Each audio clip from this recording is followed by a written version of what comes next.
दर्शकों, मैं हूं याशिका पाटोदी आपके साथ और आप देख रहे हैं SBCN टाइम्स। बुलेटिन में वक्त हो गया है आज की अहम खबरों का। हेडलाइंस के प्रायोजक है ज्ञानोदय मल्टी स्पेशलिटी हॉस्पिटल। आगामी त्योहारों को लेकर गरुड़ थाना परिसर में शांति समिति की बैठक संपन्न हुई। बैठक में सीसीटीवी कैमरे का मुद्दा गरमाया। सीएम राज्य स्कूल निर्माण को लेकर स्थान चयन के लिए कलेक्टर विधायक ने किया जगह का निरीक्षण।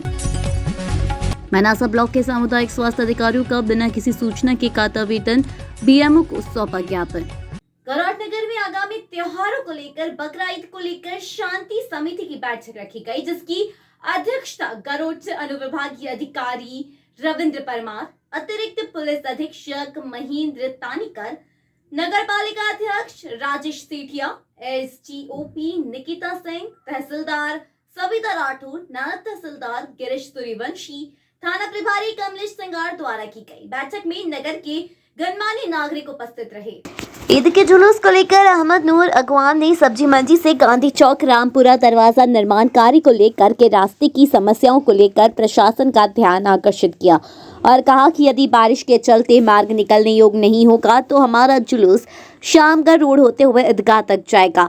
पूर्व नगर परिषद अध्यक्ष तथा वर्तमान पार्षद राजेश चौधरी ने नगर में लगे सीसीटीवी कैमरे खराब होने को लेकर लगातार शांति समिति की बैठक में यह मुद्दा उठता आ रहा है, लेकिन अभी तक सीसीटीवी कैमरे क्यों नहीं सही करवाए गए, इसको लेकर प्रश्नवाचक चिन्ह लगाया और कहा कि अगली मीटिंग तक नगर में सीसीटीवी कैमरे सही हो जाने चाहिए, क्योंकि सीसीटीवी कैमरे नगर की सुरक्षा तथा शांति व्यवस्था में अपना अहम रोल अदा करते हैं। इसको लेकर बार बार कहने के बाद भी यह कार्य पूरा क्यों नहीं हो रहा है। गरुड़ नगर परिषद CMO अशफाक खान ने बताया कि फाइबर केबल से जल्द नगर में सीसीटीवी कैमरे सही किए जाएंगे, इसके लिए प्रस्ताव पारित किया जाएगा। आगामी त्योहारों को लेकर बैठक में सभी विभागों को दिशा निर्देशित किया गया। सबके अपने अपने कार्य को पूर्व त्योहार की तरह इस बार भी मनाने के लिए शांति व्यवस्था को बनाए रखने की बात कही गई। कार्यक्रम में बड़ी संख्या में नगर के गणमान्य नागरिक तथा पत्रकार गण उपस्थित रहे। शहर में सीएम राइस स्कूल के भवन का निर्माण होना है, इसके लिए जगह का चयन किया जा रहा है। इस संबंध में नीमच कलेक्टर दिनेश जैन और विधायक दिलीप सिंह परिहार ने बुधवार दोपहर को स्कूल निर्माण के लिए जगह का चयन करने के लिए संभावित स्थानों का निरीक्षण किया। इस दौरान उन्होंने शासकीय कन्या उच्चतर माध्यमिक विद्यालय दशहरा मैदान, उत्कृष्ट विद्यालय क्रमांक 2 और हवाई पट्टी के समीप इस जगह का निरीक्षण किया। निरीक्षण के दौरान जिला शिक्षा अधिकारी CK शर्मा, प्रलय उपाध्याय सहित शिक्षा विभाग के आला अधिकारी मौजूद रहे। इस संबंध में विधायक दिलीप सिंह परिहार ने बताया कि जिला स्तर पर सीएम राइट स्कूल का निर्माण कार्य प्रारंभ होने में विलंब हो रहा है। 3 स्थानों में से एक स्थान का चयन आज कर लिया जाएगा। हवाई पट्टी के नजदीक 10 हेक्टेयर जमीन का आवंटन पूर्व में किया गया। स्कूल भव्य स्तर पर बनाया जाना है, जिसमें स्विमिंग पूल, खेल मैदान, हॉर्स राइडिंग आदि की सुविधाएं होंगी, इसलिए जमीन की ज्यादा आवश्यकता होगी। अधिकारी से चर्चा कर आगे का निर्णय लिया जाएगा। कलेक्टर दिनेश ने बताया कि आज विधायक जी और हम जगह का चयन कर लिए उपलब्ध विकल्प का निरीक्षण कर लिए हैं। जल्द ही तीनों में से एक स्थान का चयन कर लिया जाएगा। शिक्षा विभाग को शासन स्तर पर अवगत करवा दिया जाएगा। स्कूल नीमच मुख्यालय पे बनाया जाना है, तो उसके लिए स्थान का चयन किया जाना है। तो आज हमारे माननीय विधायक जी और हम लोग यहाँ आए हुए हैं। 2-3 स्थानों का ऑप्शन है। एक तो ये जो गर्ल्स स्कूल है, इसका भी हम लोगों ने देखा है स्ट्रक्चर, और नंबर 2 स्कूल का भी ग्राउंड वगैरह देखा है, और एक नई जगह जो एयरपोर्ट के पास जो है हवाई पट्टी के आसपास की जगह है, उसको भी हम लोग देख रहे हैं। तो उसमें से जो भी उचित, क्योंकि यहाँ के नागरिकों और जनप्रतिनिधियों को जो भी उचित स्थान तय किया जाएगा, तो उसको हम लोग आज डिसाइड कर देंगे, ताकि उस पर निर्माण कार्य तेज़ी से हो और स्कूल का निर्माण शुरू हो सके। सर, नंबर 2 जो एयरपोर्ट के पास वाला स्थान है वो लगभग फाइनल हो चुका था वहाँ से, और इसको लेकर कुछ नाराज़गी भी है कि गलत तरीके से उसका चयन। नहीं, वो स्थान तो मतलब सबकी सहमति से ही वहाँ लैंड अलॉट हुई है। अब शिक्षा विभाग के हमारे जो उच्च अधिकारी हैं उनसे बातचीत करके और इन तीनों जगहों में से जो भी उचित होगा शहर के बच्चों के हिसाब से, वो हम लोग तय करके और आज करके। सर, कई जगह काम भी शुरू हो गया, ऐसे में सिर्फ अपने नीमच में डिले हो रहा है, तो इसको लेकर क्या लगा, कब तक फाइनल हो जाएगी, क्या डिसीजन रहेगा सर इसका? नहीं, इसको तो हम लोग आज जो भी निर्णय करेंगे तो शासन स्तर पे शिक्षा विभाग को अवगत करा दिया जाएगा, ताकि मतलब स्थान के कारण डिले नहीं हो। ठीक है। चिंता की थी और माननीय और मुख्यमंत्री और शिक्षा मंत्री जी ने उस सीएम राइस स्कूल को मंजूर भी किया है। मैं उसको उनके लिए साधुवाद देता हूँ। मगर नीमच में जिला स्थान होने के बाद भी अभी बहुत डिले हो रहा है। निश्चित ही इससे ये जो ज़मीन जिला शिक्षा अधिकारी और ने प्रस्तावित की थी, ये इसमें कहीं ना कहीं कमी है, ज़मीन की छोटी है। उसके बाद नंबर 2 है जहाँ पर्याप्त ज़मीन है, यदि हो तो वहाँ हो, या नहीं तो जहाँ 10 हेक्टर ज़मीन अपने फिल्टर प्लांट के पास में रिजर्व की है, वहाँ इसका निर्धारण होना चाहिए। अभी बैठ के आज हम सब लोग निर्धारित करेंगे। यहाँ अगर टूटता भी है ये विद्यालय तो बच्चे कहाँ शिफ्ट होंगे, इसकी कोई व्यवस्था नहीं है। इसलिए अभी बैठ के जिलाधीश महोदय, जिला शिक्षा अधिकारी और जनप्रतिनिधि हम बैठ के डिसाइड करेंगे कि जल्दी से जल्दी सीएम राइस स्कूल की उपलब्धि बच्चों को क्रमांक 2 में बनाने की बात करें, लेकिन वहाँ पर एक बड़ा खेल मैदान है, नीमच के लिए बड़ी सौगात है, तो कहीं कहीं लगता नहीं है कि वहाँ बनना मतलब एक नहीं, खेल मैदान हम तो और चाहते हैं कि खेल मैदान भी सुरक्षित रहे और इसीलिए हमने 10 हेक्टर वहाँ लागू मतलब अलॉटमेंट की थी पूर्व कलेक्टर ने। कहीं ना कहीं है तो यहाँ तो बिल्कुल भी नहीं है। यहाँ हमारे यहाँ जाजू कॉलेज है, बच्चों का स्कूल है, उसके लिए भी फील्ड के लिए हमेशा झगड़े चलते हैं। यहाँ के बच्चों के लिए भी फील्ड जिसमें सुविधा होना है, यहाँ खेल मैदान की सुविधा होगी, यहाँ स्विमिंग पूल की सुविधा होगी, शूटिंग के लिए, घुड़सवारी के लिए अनेक प्रकार की सीएम राइस स्कूल में है। तो वो सुविधाओं को देखते हुए, बच्चों के भविष्य को निर्माण को देखते हुए सरकार ने बड़ी राशि अलॉटमेंट की है। तो जल्दी ही इसका निर्णय होगा और जल्दी ही सर, जगह के चयन को लेकर पूर्व में भी आपने नाराजगी व्यक्त की थी कि इस तरह से जो जगह का चयन हुआ था, आपकी सहमति या नहीं? सबसे पहले नंबर 2 में इसकी चयन हुआ था कि भाई बड़ा स्थान कहाँ है, तो नंबर 2 में शहर के मध्य में है, जो बच्चे आएंगे वो वहाँ पढ़ेंगे। मगर उसके बाद इनने ये कहा कि नहीं यहाँ हो जाएगा, तो वो उसका प्रस्ताव जो तय हुआ था वो भेजा नहीं था और बीच में ये प्रस्ताव भेज दिया था। तो इसमें कहीं ना कहीं शिक्षा विभाग ने आपस में सेतु बनाने में कमजोरी रही होगी, इस वजह से ये सब हुआ है। विधायक जी, शहर से बाहर कई जगह ऐसी जगह है जहाँ पे स्कूल बन रहे सबूत होने, फिर नीमच में हवाई पट्टी की बड़ा अच्छी जगह बताई, साथ साथ वहाँ पे ब्रिज भी बन रहा है। माननीय मुख्यमंत्री जी को भी संबंध में पत्र लिखा है और शिक्षा मंत्री जी को भी पत्र लिखा है और निश्चित ही बच्चों के और अभिभावकों को हित को देखते हुए आने वाले समय में जिला स्थान की है और भी 2 सीएम राइस स्कूल आने वाले हैं यहाँ। तो हम ये चाहते हैं पर्याप्त जगह हो, वहाँ हो। ठीक है। मनासा ब्लॉक के विभिन्न उप स्वास्थ्य केंद्र पर कार्यरत सामुदायिक स्वास्थ्य अधिकारियों का बिना किसी सूचना के वेतन काट लिया गया। इससे नाराज सभी सामुदायिक स्वास्थ्य अधिकारी मनासा सामुदायिक स्वास्थ्य केंद्र पर पहुंचे, जहां उन्होंने ब्लॉक मेडिकल ऑफिसर डॉक्टर भायल को एक ज्ञापन दिया। सामुदायिक स्वास्थ्य अधिकारियों का कहना है कि हमारे द्वारा स्वास्थ्य सुविधा प्रदान करने के लिए पूरी ईमानदारी से कार्य किया जा रहा है, फिर भी ब्लॉक और जिला स्तर से हम लोगों के खिलाफ कार्रवाई का पत्र जारी किया गया है। हम लोगों से स्वास्थ्य संबंधित कार्य के अलावा अन्य कार्य भी करने का दबाव बनाया जाता है। पिछले माह बिना किसी सूचना के सभी का वेतन काट लिया गया। इस संबंध में बुधवार को सभी सामुदायिक स्वास्थ्य अधिकारी मनासा सिविल हॉस्पिटल पहुंचे, जहां उन्होंने अपनी समस्याओं का एक ज्ञापन पीएमओ को दिया और उनकी समस्याओं का और शिकायतों का त्वरित निराकरण करने की मांग की।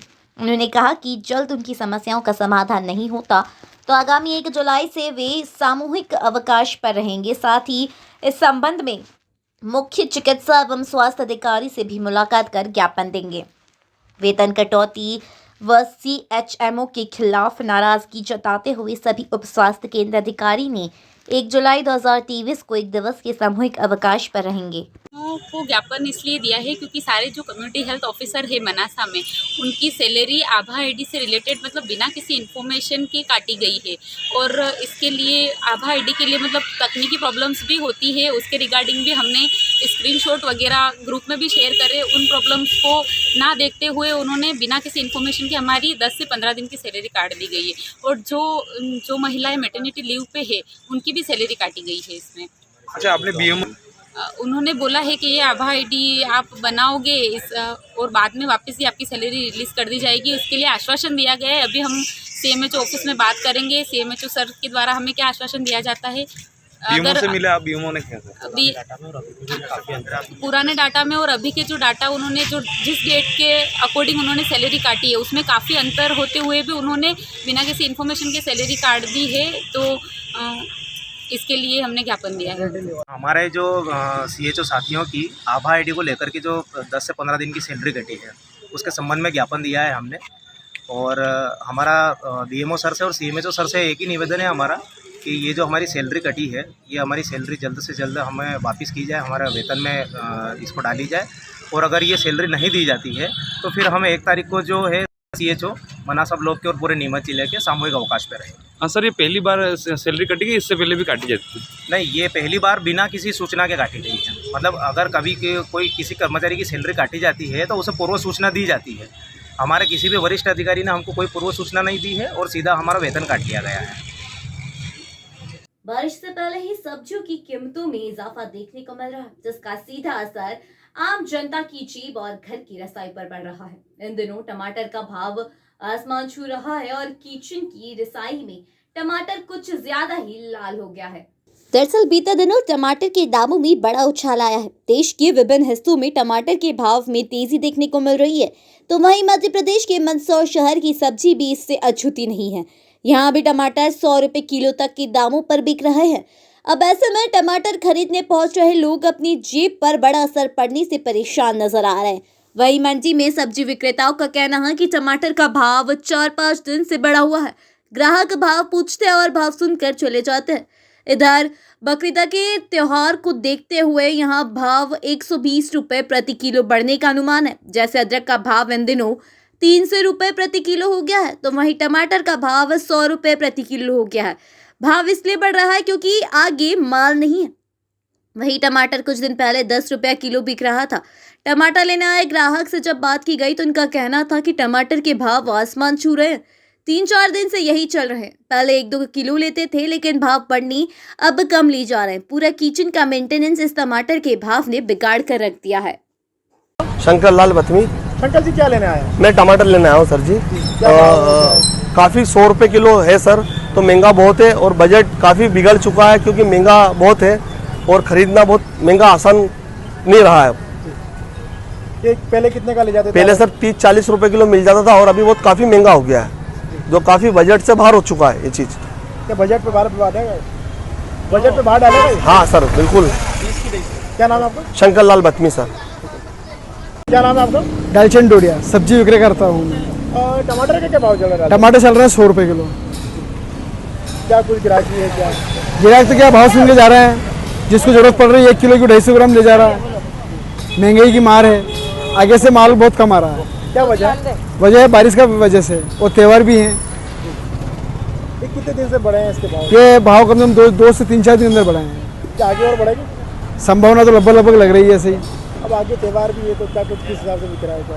अब त्यौहार है तो कस्टमर को लगेंगे इसी टमाटर, तो जिसको जरूरत 1 किलो की पड़ेगी 250 ग्राम ले जाएंगे और आगे से माल की बहुत कम आवक हो रही है। कि माल कम बिक रहा है? माल कम तो बिक ही रहा है महंगाई की वजह से। क्या कहेंगे? यही कहूँगा कि बस महंगाई के हिसाब से किलो की जरूरत पड़े तो 250 ग्राम बिक रहा है और सब्जी का राजा टमाटर ही है। आपका नाम? डालचंद डोडिया, सब्जी विक्रेता। आपका? मरियम।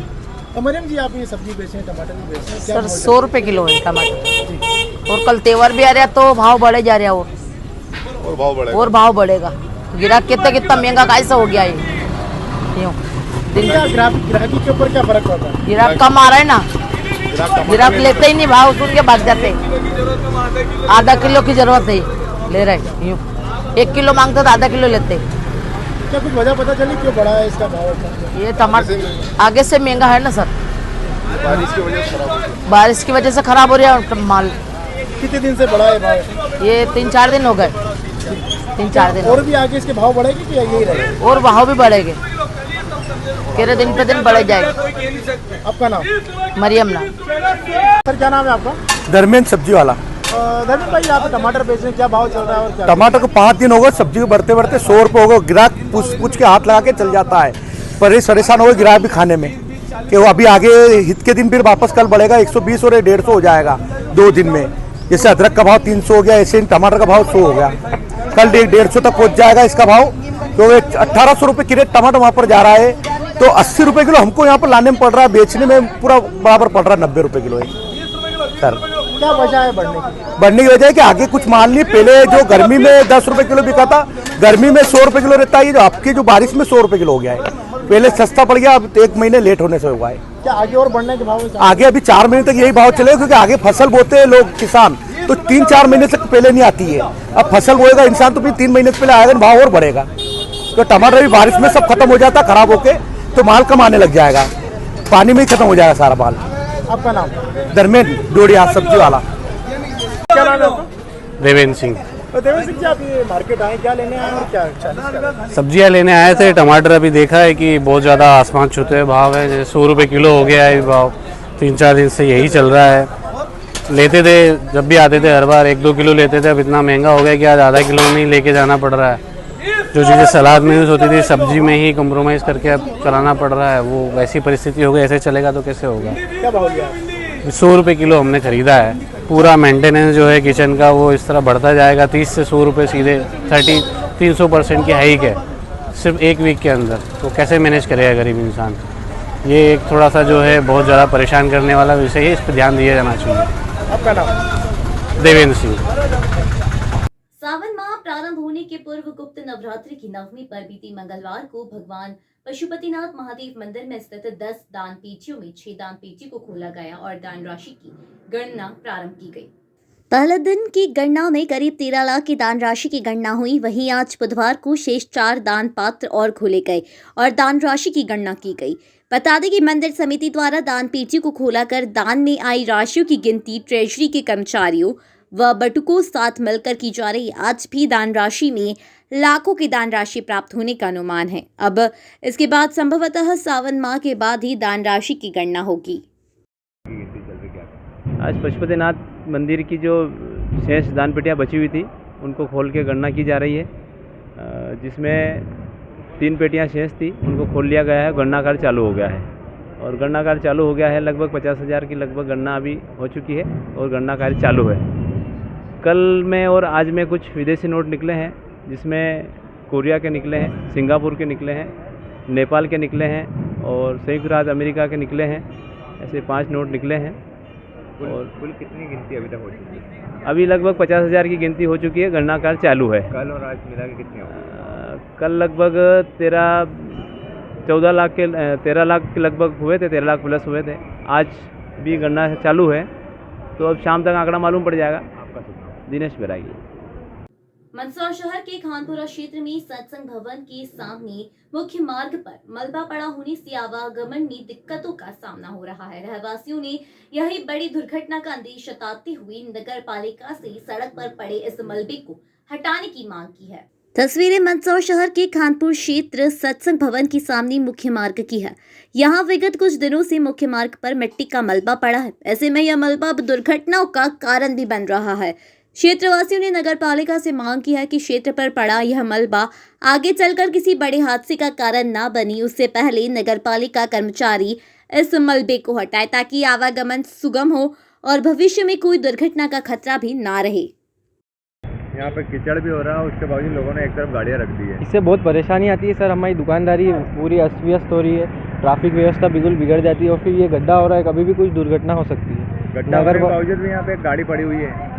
लापरवाही बरतते हैं लोग सर। आने जाने में तकलीफ आती है, बहुत तकलीफ आ रही है। बस भी आती है, बड़ी बड़ी ट्रकें आती है, तो सर ये गड्ढे में कभी भी बैठ जाएगी ट्रक बस तो बहुत दिक्कत आएगी। इसे हटवाना चाहिए। बिल्कुल हटवाना चाहिए। पुलिस प्रशासन को ध्यान देना चाहिए, नगर पालिका को ध्यान देना चाहिए। क्या नाम है? यश नाहर। गोयल है। ये गंदगी हो रही है यहाँ पे, बारिश आती है कीचड़ हो जाता है, क्या कहें? ये 4-5 दिन से लाइन फूटी है। ठीक हो गई वो तो लाइन ठीक हो गई, पर ये इसको क्या आने जाने वालों को दिक्कत आ रही है। बारिश में कीचड़ ज़्यादा हो रहा है, तो इसको व्यवस्थित करवाए। किसी को शिकायत की आपने? नहीं, किसी को शिकायत नहीं की। अभी शिकायत नहीं की आपने? जी। क्या नाम है आपका? यशवंत गोयल। कौन सा क्षेत्र है ये? शनि विहार खानपुरा प्रतापगढ़ रोड। क्या नाम है आपका? कुशल नाहर। क्या कहेंगे? ये सप्ताह भर से पाइपलाइन फूटी हुई थी, इसको आपस सुधारा नहीं गया। बीच में दुर्घटनाग्रस्त 2 कार भी इसमें पानी के कारण उतर गई थी, पर इसको मड़ा डालकर पूरा पैक किया जाए और पानी भी भरा रहा है। इससे आवागमन में बहुत तकलीफ हो रही है। कीचड़ भी हो रहा है और ट्रैफिक भी जाम हो रहा है। बारिश के समय में आने जाने वालों को बहुत तकलीफ हो रही है। रात के अंधेरे के समय आदमी इसमें 1-2 गिर भी गए थे, गाय भी गिर गई थी। बहुत ध्यान कृपया समस्या आ रही है, नगर पालिका ध्यान देकर इसको पूर्ण रूप से सही कराए। कुशल नाहर। मंदसौर शहर के निचले क्षेत्र में बाढ़ के पानी भर आने की समस्या को लेकर नगर पालिका द्वारा 2 नए पंप हाउस का निर्माण पिछले समय से जारी था, जो कि अब पूर्ण हो चुका है। दोनों पंपों की ट्रायल भी हो चुकी है। बारिश से पहले पंप हाउस का निर्माण होना था, जो कि नगरपालिका टीम के अथक प्रयासों से हुआ है। पंप हाउस का निरीक्षण करने आज बुधवार को सांसद सुधीर गुप्ता पहुंची। उन्होंने निर्माण देखा और संतोष व्यक्त करते हुए कहा कि अब व्यापारियों को हो रही पीड़ा से मुक्ति मिलेगी। बारिश के समय धान मंडी आदि क्षेत्रों में पानी भर जाने से व्यापारियों में हलचल, अफरा तफरी मच जाती थी।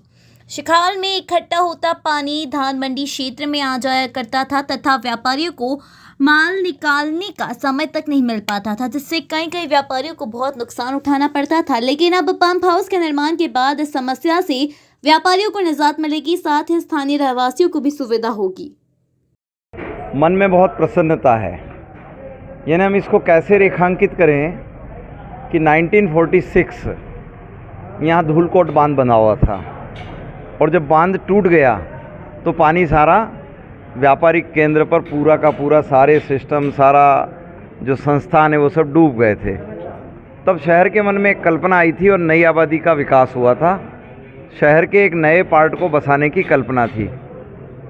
बाद में इसमें समय समय पर काम होते रहे, मगर सबसे बड़ी दुविधा ये कि अचानक अकस्मात पानी आने पर व्यापारियों को दूसरे स्थान पर अपने सामान को ले जाने का समय नहीं मिल पाता था। शहर में प्रबंधन करने की कितनी ही ताकत लगा लो, आखिरकार एक निराशा हाथ में रहती थी। पिछली बार जब 2019 में शहर के जितने पंप थे, व्यक्तिगत पंपों को भी लगा लिया पूरा ताकत से, यानी पूरा प्रशासनिक अमले से लेकर जनता भी, जनप्रतिनिधियों से समाज सेवी भी, ऐसे सारे लोग लगने के बाद भी हम उससे पूरी मुक्ति नहीं पा पाए थे कि एक तरह से विनाश का दृश्य हमारे सामने था। आज मन प्रसन्न है। ये बदला बदला सा भारत है, ये बदला बदला सा प्रदेश है, क्योंकि आज प्रशासनिक व्यवस्थाओं में समय पर काम करने की एक प्राथमिकता तय हुई है। और इसलिए मैं सबसे पहले तो बधाई दूंगा नगर पालिका की अध्यक्षा बहन रमा जी को, उपाध्यक्षा बहन हमारी मैडम नम्रता चावला जी को, हमारे सभापति और पूरे पार्षद जो बिल्कुल मन लगाकर शहर के विकास को प्रायोरिटी पर करवाने की कोशिश करते हैं। प्रशासनिक अमला अलर्ट है और इसीलिए कई बार जो ठेकेदार काम करने में कोताही बरतते हैं उनकी सजाएं, उनके ऊपर दंड के विधान भी धीरे धीरे कड़े होते जा रहे हैं। और इसीलिए मन में प्रसन्नता है कि पानी आने के पहले, अब इसमें बिल्डिंग वर्क बाकी है, मगर जो बताया जा रहा है कि कल जो पानी आया था वो 10 मिनट में एक पंप ने उस सारे पानी को बाहर फेंक दिया। इनके पास 5 पंप हैं, 4 चलाए जाएंगे, एक स्पेयर में रहेगा। यानी ये संभावना भी कि अगर कोई पंप काम करना बंद कर दे तो भी विकल्प एक मौजूद है। इसलिए मैं बधाई दूंगा माननीय मुख्यमंत्री जी को, माननीय मोदी जी को, माननीय हमारे विधायक जी को, समस्त जनप्रतिनिधियों को, जिनके सदप्रयास से प्रशासन ने ये काम समय पर पूरा किया है। व्यापारी बंधु यहाँ उपस्थित हैं, मन में इनके भी खुशियाँ हैं, क्योंकि इनकी मांग थी, संघर्ष था, ये जल में ही खड़े रहकर प्रश्न खड़ा किया था कि आखिरकार कब इस समस्या का निदान होगा। भगवान पशुपतिनाथ का प्रांगण पास में है और इसीलिए हम तो ये समझते हैं कि भगवान की ये बड़ी कृपा है। धन्यवाद। अहम खबरों में आज के लिए इतना ही। देश और प्रदेश की खबरों के लिए देखते रहिए SBCN टाइम्स।